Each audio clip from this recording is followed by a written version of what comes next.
It's the next level. Hey, my name is Ross Marquand, and I play Red Skull. You are listening to Panels to Pixels podcast. Check it out. Out of nowhere, you sent word to meet you. All this time, I thought you were dead. I told you last time I was in Sintra that I wasn't coming back. Yet here you are. Why? You've come for your child of surprise, haven't you? The opposite. I want you to tell me that he's safe and healthy so I can keep on riding. He is a girl.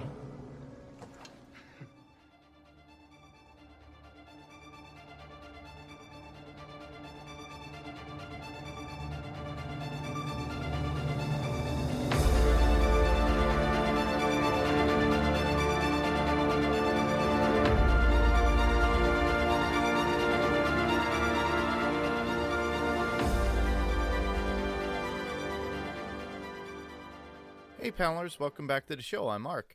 And I'm Steve. And you know, Mark, every week we get a little closer to that big 100. That's kind of how numbering works. So, yeah, big time. We're only, what, after this will be eight episodes away. 7, 8, depending on how you count the zero. You know, I guess 100 is a number. So, yeah. Something Definitely. like that. But we're getting there. It's getting close. I'm excited. Yeah, definitely. And before we actually get into our episode, we should really listen to the feedback that we got this week. Yeah, let's do it. So we got a little feedback from Lyra, and she talks about last episode as well as this one. So that will give us food for thought while we're talking about our top fives. Hi there, Steve and Mark. Here is a quick review of what I thought of Witcher Episode 6, Rare Species. I really enjoyed this episode because it felt like a full-on D&D quest. A warrior, a mage, dwarves, all on a mission to kill a dragon. It was pretty cool, and it felt the most fantasy-focused episode of the series. I love the development of the romance and the bromance between Geralt and Yennefer and Geralt and Jaskier. It was so well done. They all had really sweet one-on-one moments with each other, and then it all goes to shit when Geralt breaks up with everyone at the end of the episode. But we finally did get to hear, not in specifics, but in general, that Geralt's wish from the Djinn was in some way made to tie Yennefer to him. And you know this is going to piss her off. The mage who broke away from the Brotherhood of Mages just so that she could take charge of her own destiny is now kind of changed to the White Wolf. So despite the hunkiness of Henry Cavill, someone like Yennefer is still going to want a life and a will of her own. So I completely understand why she broke things off and went on her own way. Also, we found out in episode 6 that both witches and mages, witchers and mages are all made to be sterile upon transformation. So they can't have any children, and they can live this long life, but have no legacy afterwards. I guess that's one of Yennefer's major hang-ups about being a mage. Best line from episode 6, when Jaskier finds the Hirika in the bushes and runs out saying, "Geralt! It's one of your friends again." And oh my god, that douchey knight. Oh, I wasn't happier. I've never been happier Same for here. someone to get kilt while taking a shite in the forest. On to episode 7, Before a Fall. What do you guys think of these episode titles? They're so great. This one was Before a Fall. Not only the fall of Sintra, but the fall of Calanthe out the window. That's terrible. Cool switch of Oh, POV, though, in this Yeah. episode. You get to see basically the Didn't first even think episode about that. all over again, but this time through Geralt's eyes. That was pretty interesting that Ciri looks up from Yep. her game of knucklebones with the kids in the village. You see it in the first episode, and you don't realize what she's actually looking at is Geralt looking at her. So he was there the whole time. It's a little bit of a mind blow there that we find out he was actually in Sintra the whole time, and we just never saw him. One thing I wondered about, and I wonder if we'll see in season 2, more backstory with Duny and Pavetta. You hear that they are killed in a shipwreck, and that's why Ciri becomes orphaned, but Pavetta obviously had a ton of power, so do you think maybe she was taken prisoner? Because I don't think someone with that much power can be easily killed in a shipwreck. Anyhow, I really Yeah. liked the reveal of Aretusa and the politics going on behind it. Hmm. Apparently, they have their own celebrity admissions scandal there. People paying to get their daughters into Aretusa who have absolutely no talent at all. And R.I.P. Queen Calanthe. She definitely had her issues, like the genocide of the whole elven race, but man, she was an interesting character. But, how many times did she think she could defy the law of surprise and not have to pay for it?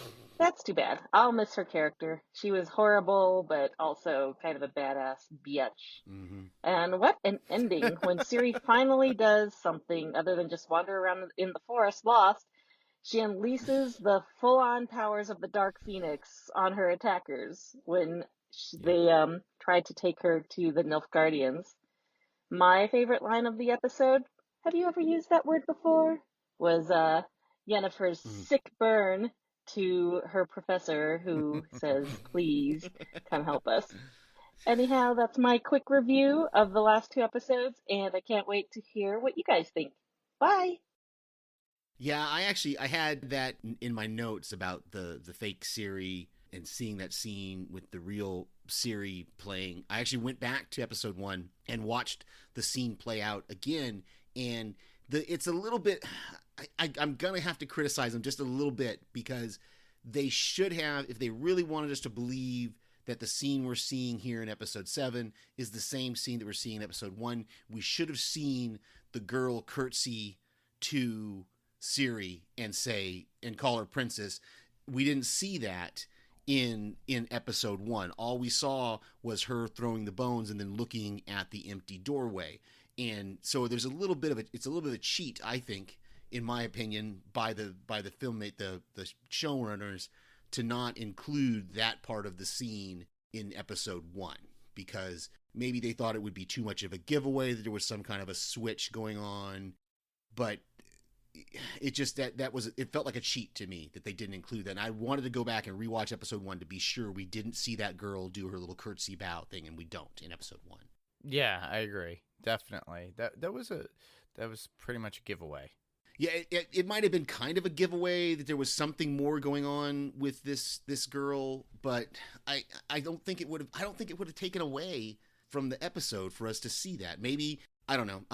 It was a different perspective too at that point. So maybe. Yeah, it's just a little criticism. I think we should have seen that part, but yeah. It feels like a cheat to me, but that's okay. And I like her thing about the episode titles. I hadn't thought about it. Yeah. So now I may have to go back and look at the episode titles again and see how some of them kind of match up to what's going on in the episode. Yeah, definitely. And with that, the synopsis for episode 7, Before a Fall. With the continent at risk from Nilfgaard's rising power, Yennefer revisits her past while Geralt reconsiders his obligation to the law of surprise. Yeah, this was a good episode, seeing a different perspective on episode 1, seeing some of the same scenes and now understanding what they mean, like when Mousak bursts into the room and says he's gone. That was in episode 1, but we had no clue who he was talking about at the time. So it was kind of a cool little thing there that we got to see that. We get to see Geralt watch the queen die, and so we understand now why he was on the whole other side of the parapet, the castle, whatever, when Ciri and her knight went out the back door, So which was kind of a cool little thing for us to realize that, oh, okay, that's why he went looking for her, and that's why he couldn't find her, because they missed each other. So yeah, that kind of stuff is really cool. Yeah, definitely. And we should get into our top 5. Don't judge me. Yeah, I think I started last week, so I think it's your turn. Sure.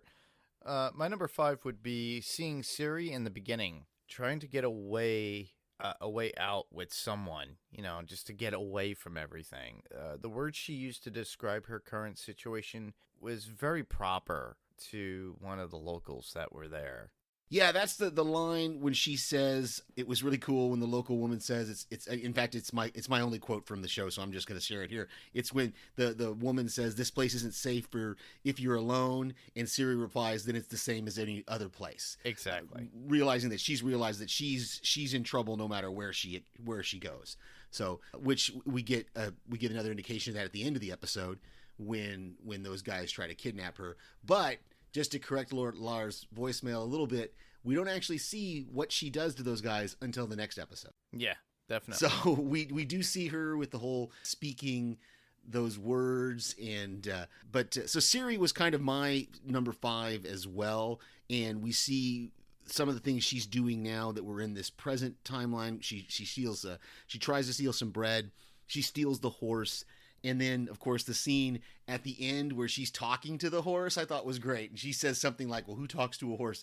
So I thought it was really cool because that kind of mirrored what Geralt does when he talks to his horse. But yeah, Ciri in this episode, we got to learn a lot about her. The only other question I have is she looks like she's older than 12. Oh, definitely. But Geralt says he's been gone 12 years. Mm-hmm. So that would put her at like 11 because she was just, she had just been, they had just discovered, she hadn't been born yet when he was there. Yeah. She was, so that would make her like 11, and she doesn't look 11 to me. So I think that but they had to get a girl that could do the acting and stuff. And so but I'm okay with that. Yeah, same here. Plus, a lot of girls grow up faster than most boys. It's true. Older. So it's true. So she could be 11, 12. Okay. Yeah. My number 4 would be, and you could tell me if I'm wrong on this, but Pavetta proclaimed that Ciri is the Witcher's quote-unquote child surprise. I honestly thought it was within his loins.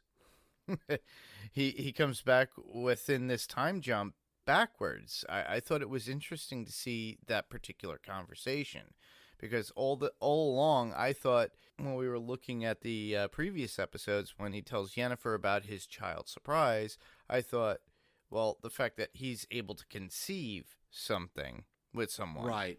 Yeah. No, I don't think that's what, I think it was, you're talking about Calinthe, because we didn't actually see Pavetta in this episode.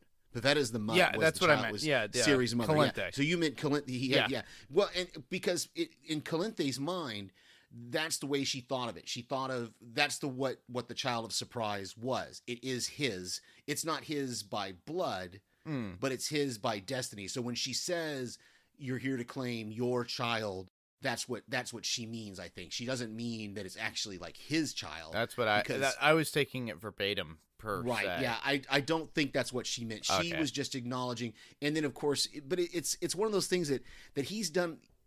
It's the only thing. It's another one of those character plot points, kind of developments that I don't think we get a clear reason why he comes back. I understand that he comes back because everybody is telling him that his child of surprise is in danger and he needs to go get her. But all through the series, we've seen him saying no, he doesn't want anything to do with it. And then all of a sudden there's this turnaround in this episode when we sync up the timelines where he's going there to protect the child. So I maybe there was something in the previous 6 episodes that shows that development and I just overlooked it. Yeah, it's a possibility.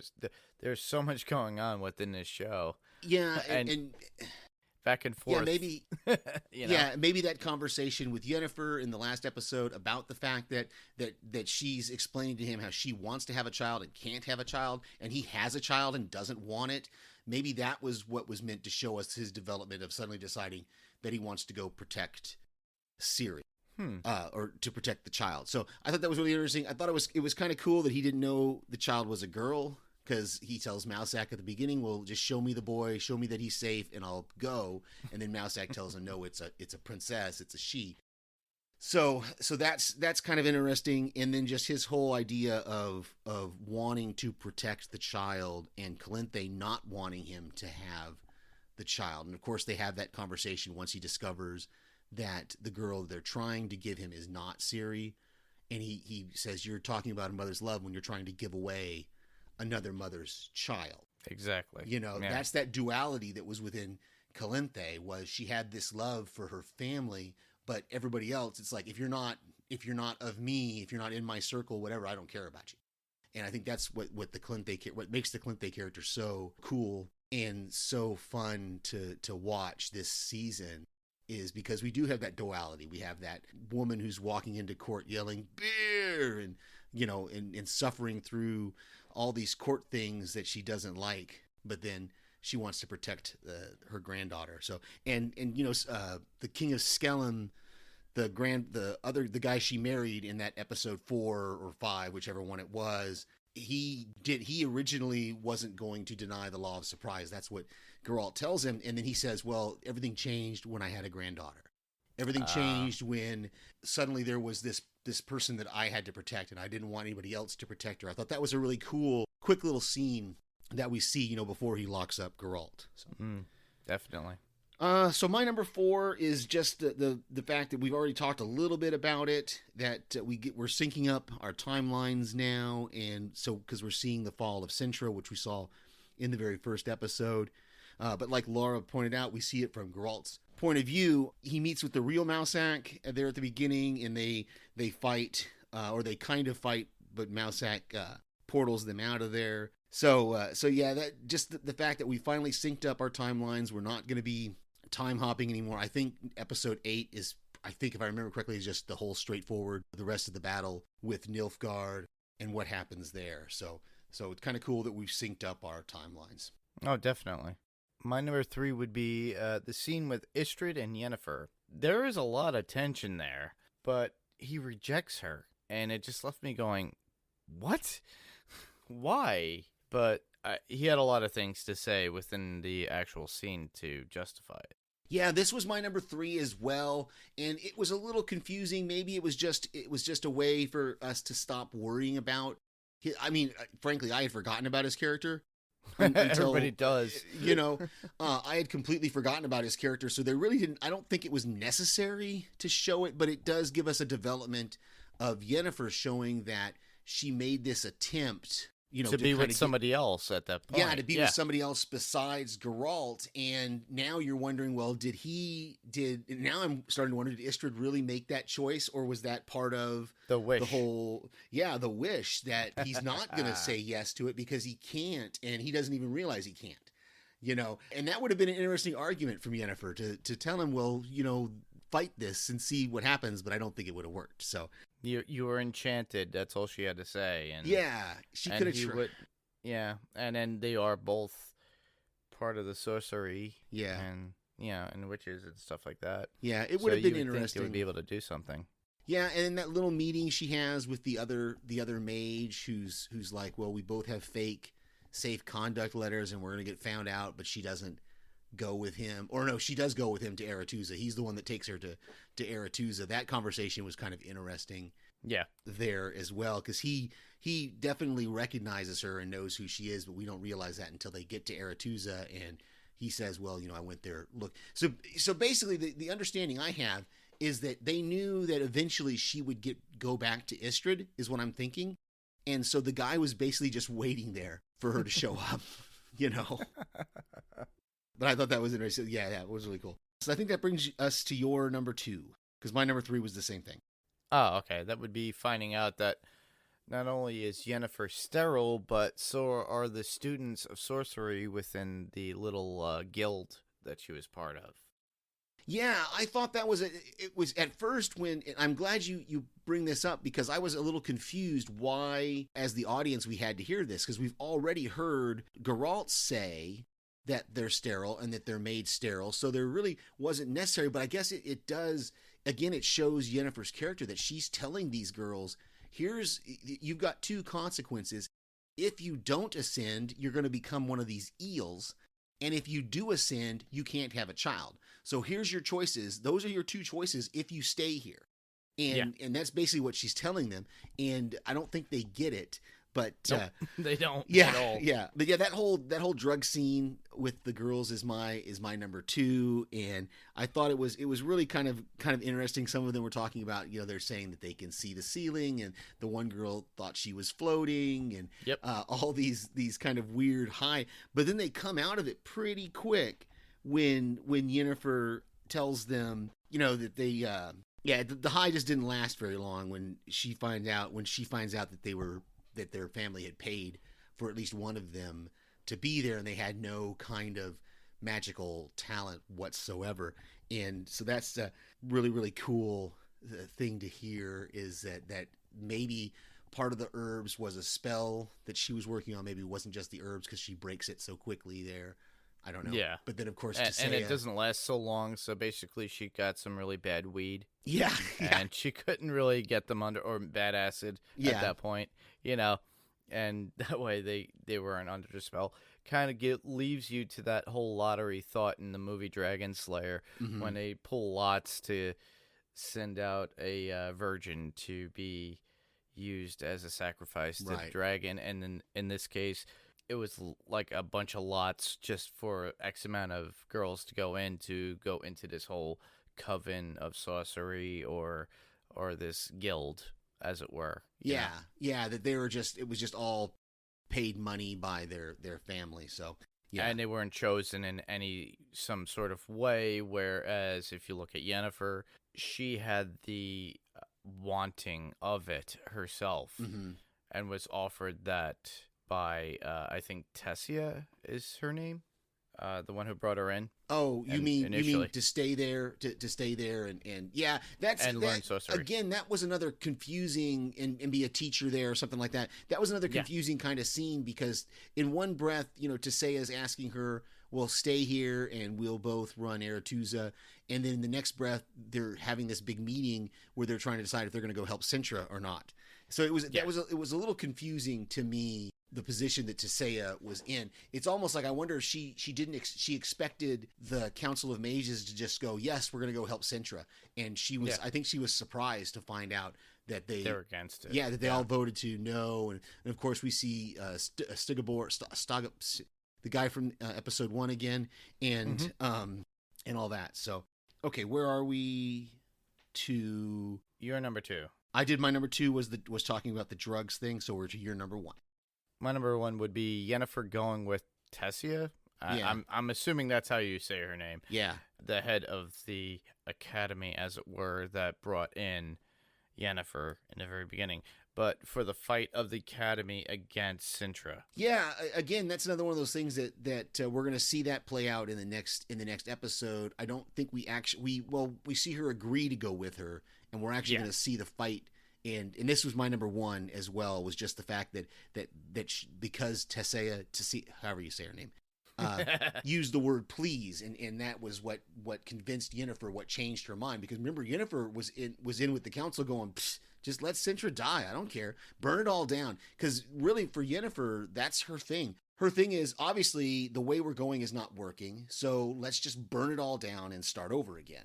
And exactly, and that's not a good way to do things. We can't really. We've got to work with what we got. So you can't throw anarchy out there and then just start from the piles of rubble and everything and start over. You have to choose a side in some way, and whatever makes sense for the majority. Exactly, not the minority. Exactly. Yep. Yeah, you got to choose a side. So I already gave my quote. So go ahead and give your quote, and then we'll look at our notes.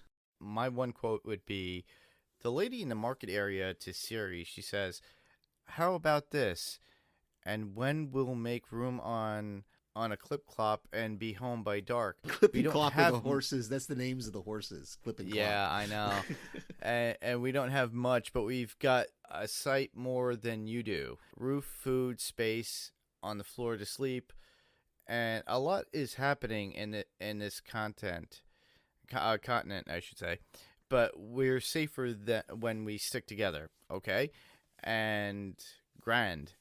And it was very sincere for her to say those things to her from the woman, but someone reaching out to someone with a need. But Ciri was on her own path at that point, regardless of whoever was going to help. She was on some sort of destined mission for herself.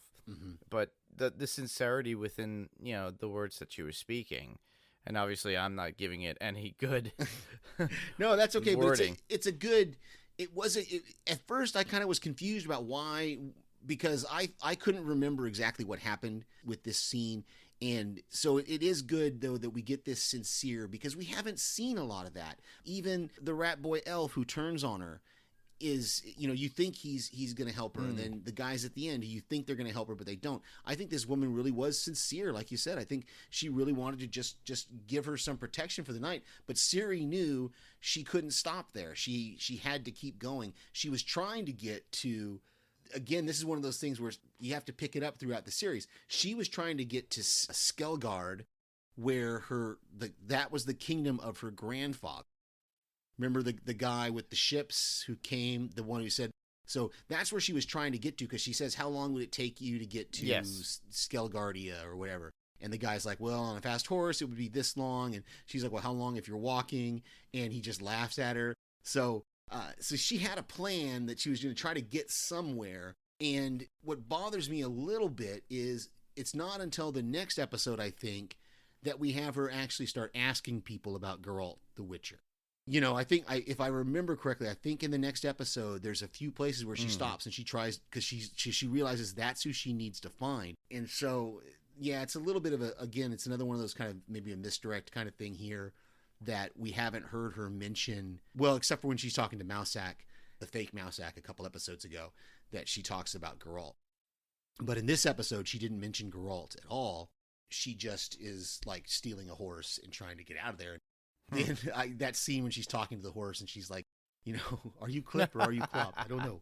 So the only other note I have, we already talked about the fake Ciri, and we already really talked about a little bit of the Northern Mages Council, but I did find it interesting that Fringilla, and this is another thing I don't remember from the last episode, but Fringilla claims that once they take Cintra, they're going to stop. Nilfgaard's not going to try to take the rest of the continent, because that's the concern that Tissaia has. Tissaia is like, well, if they take Cintra, then they're going to take Sodden. And if they take Sodden, then they're going to take the whole northern continent kind of thing.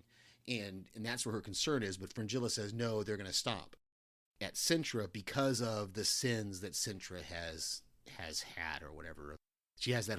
Fringilla has that whole speech about there's no black magic, there's no white magic or good magic, it's all just magic. So, yeah. That's pretty cool, though. I didn't... And I had to agree with you with the whole fake Ciri thing. That was a scene that was needed, though, but it gave a little bit of clarity of what was going on. Yeah, it helped us understand a little bit of what was going on and the reaction of the boys and that kind of stuff to her. And again, that's one of those things that we see those same characters at the end of the episode when they're trying to kidnap Ciri. So I thought that was kind of cool to get that, where they say, well, we used to have to let you win at Knucklebones or something like that. I didn't even try to count the hms this week, so... Well, the feedback we got was basically from Lara this week, so we played that at the very beginning, so she gave a little bit of last week's and this week's.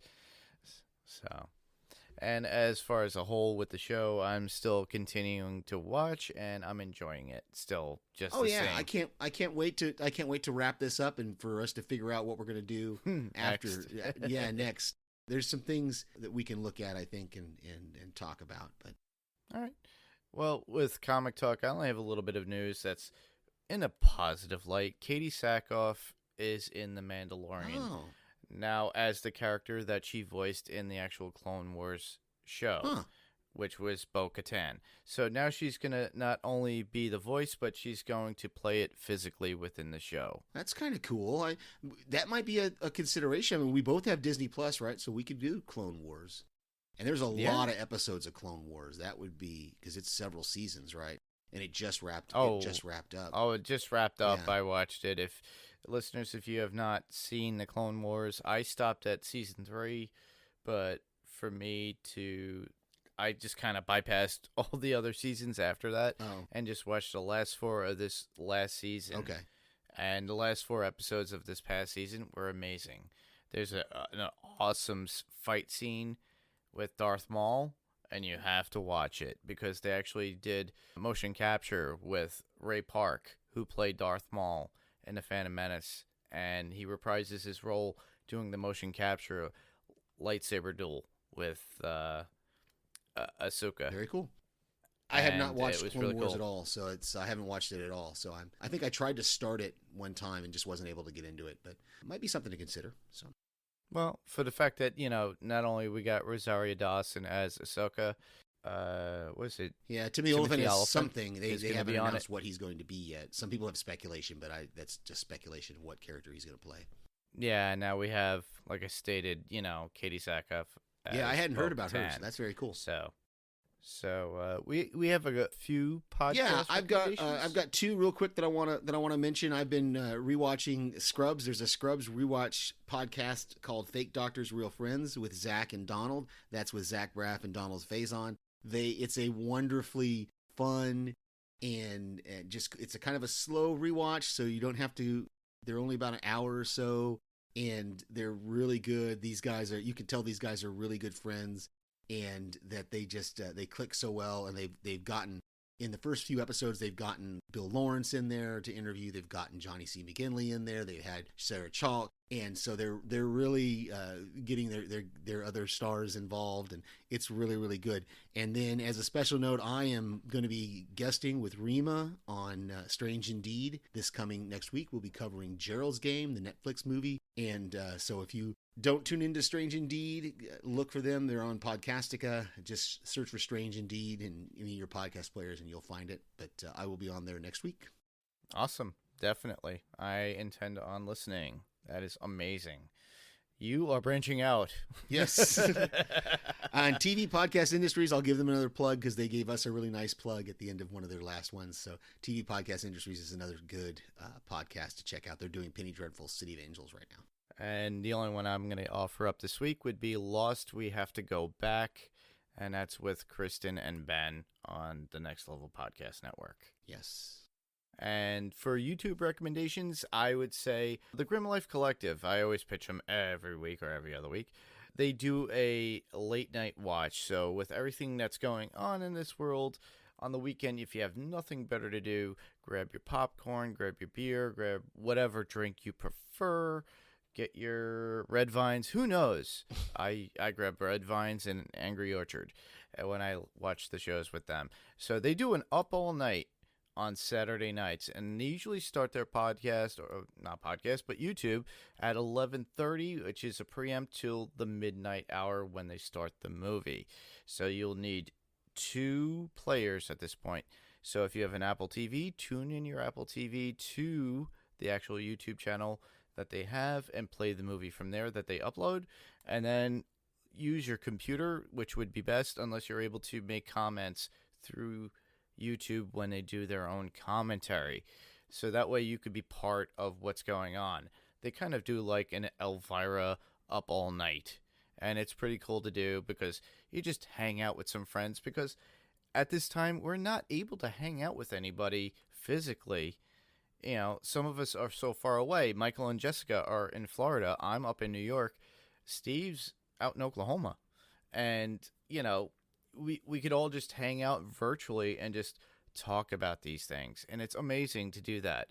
So as we're recording this tonight, you guys won't see it, but you could do it on your own. You could actually listen to their commentary separately as if you're, there live. But I always suggest that you tune in on Saturday nights at 11:30 when they start it.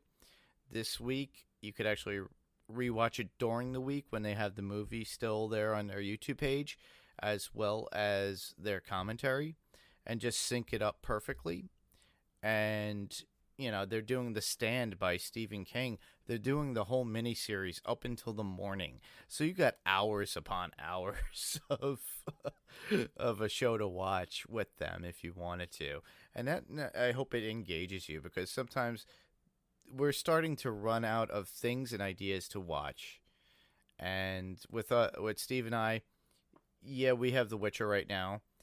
We're not sure exactly what we're going to do next, but if you guys have any suggestions of what you would want us to watch or rewatch and make a commentary, please do so and leave that feedback on our Facebook page. Absolutely. Yes, and that Facebook page is Panels to Pixels. It's facebook.com/Panels to Pixels. You can find us on any of your podcast player of choice. We're on most of them. Just search for Panels to Pixels podcast and you'll find us. We also have a webpage, which is panelstopixelspodcast.com. We have an email address, panelstopixels1@gmail.com. That's panelstopixels1. The TO is spelled out right there in the middle, and the number 1@gmail.com. Or if you want to leave us an old school voicemail message, you can record yourself at 845-350-2095. Again, that's 845-350-2095. We are also on YouTube at Panels to Pixels Podcast. You can check us out there and give us a thumbs up. Awesome. And where else you could hear us and other places, listeners? I'm a co-host on The Walking Dead Talk Through with Brian Malash and Kyle McAdams on Talk Through Media. We review The Walking Dead each week when it's on. Obviously, right now, it's not on. Nothing's really on. So this show will stay, Panels to Pixels will stay on the Next Level Podcast Network. But there will always be a link for Talk Through Media or anything that's going on within Talk Through Media. That includes The Walking Dead Talk Through, Fear the Walking Dead Talk Through, and Let's Talk Through, which is on the talkthroughmedia.com page, which you can actually subscribe to if you want through Apple Podcasts or wherever you get your podcast clients. That would be Spotify, Stitcher, or Google Play, or iTunes. Very cool. Or it might be Apple Podcasts now. Yeah. Very cool. And as I said before, I will be guest co-hosting or being part of Strange Indeed. Next week, we'll be covering Netflix's TV movie. I guess, is it a TV movie it's on Netflix? It's a Netflix movie, Gerald's Game, next week. So check us out on Strange Indeed. And, of course, you can always hear me here and also any other show that I happen to leave some feedback for. And if you guys want something to listen to before our next episode, it was just recently uploaded last night. We're recording on Saturday the 16th of May. And Brian had uploaded our interview with Lindsley Register from The Walking Dead fame. She was the savior Laura. She had a tattoo on her neck, a nose piercing, and she worked with Dwight and then eventually became part of the Alexandrian Council. And we lost her this season. Spoilers. So we actually did an interview for her. She has a new movie out that's now available on Amazon Prime or Amazon, and you could purchase that for $4.99 called Scorn.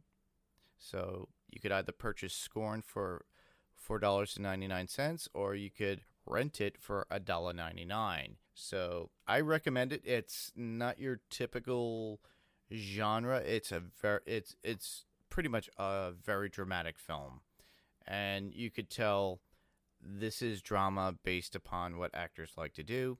She was really good in it.